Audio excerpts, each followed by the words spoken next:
रंजन सिंह उर्फ ललन सिंह से पूछा गया तो किसी का नाम लिए बिना उन्होंने कहा कि बातें तथ्यपरक होनी चाहिए।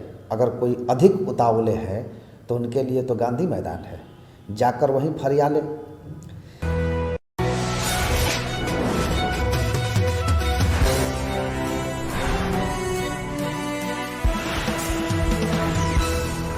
अब बिहार में भाजपा और जदयू नेताओं के बीच चल रही जबरदस्त बयानबाजी का मामला भाजपा प्रदेश अध्यक्ष संजय जायसवाल ने गठबंधन की स्थिरता तक पहुंचा दिया है।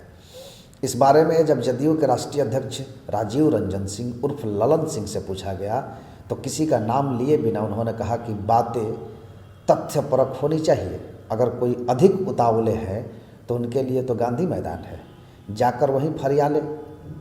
सम्राट अशोक के खिलाफ अभद्र टिप्पणी करने वाले दया प्रकाश सिन्हा की पुरस्कार वापसी को लेकर के उनकी मांग प्रधानमंत्री से किए जाने के संबंध में उन्होंने कहा कि यह बात पूरी तरह से तार्किक है।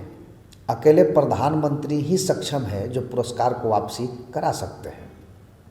देश के किसी भी व्यक्ति का यह अधिकार है कि वह प्रधानमंत्री के समक्ष अपनी पुरस्कार अपनी बात रख सकता है। इसमें किसी को क्यों आपत्ति हो रही है?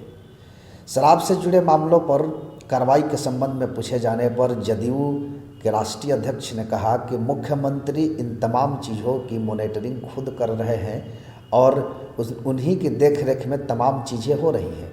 एक एक मामले में एक्शन हो रहा है और बिहार में ही गोपालगंज में जहरीली शराब से जुड़े एक मामले में फांसी तक की सज़ा हुई है। सुप्रीम कोर्ट ने अपने एक निर्णय में कहा है कि शराब पीना किसी का मौलिक अधिकार नहीं है। तो ये तमाम, चूँकि बिहार में जिस तरह के हालात हैं, जिस तरह से भाजपा के लोग जेडीयू पर हमलावर हैं और जेडीयू के लोग भाजपा पर हमलावर हैं, इसको लेकर के पार्टी और सरकार के अंदर भी कहीं ना कहीं इसकी सरगर्मी तेज हो गई है।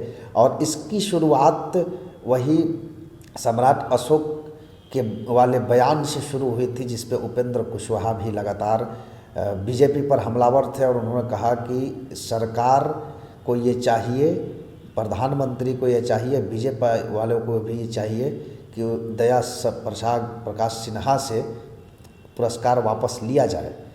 और इसको लेकर के तमाम जो वाद विवाद की घटनाएं सामने आ रही है वो देखने को मिल रहा है और धीरे धीरे ये बात अब गांधी मैदान तक पहुंच गया है।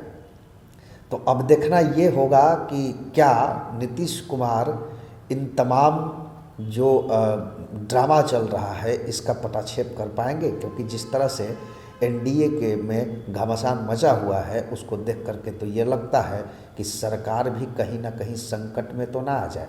तो ऐसे तमाम खबरों को हम लेकर के आते रहेंगे। आप बने रहिए बिग न्यूज़ 9 के साथ। नमस्कार।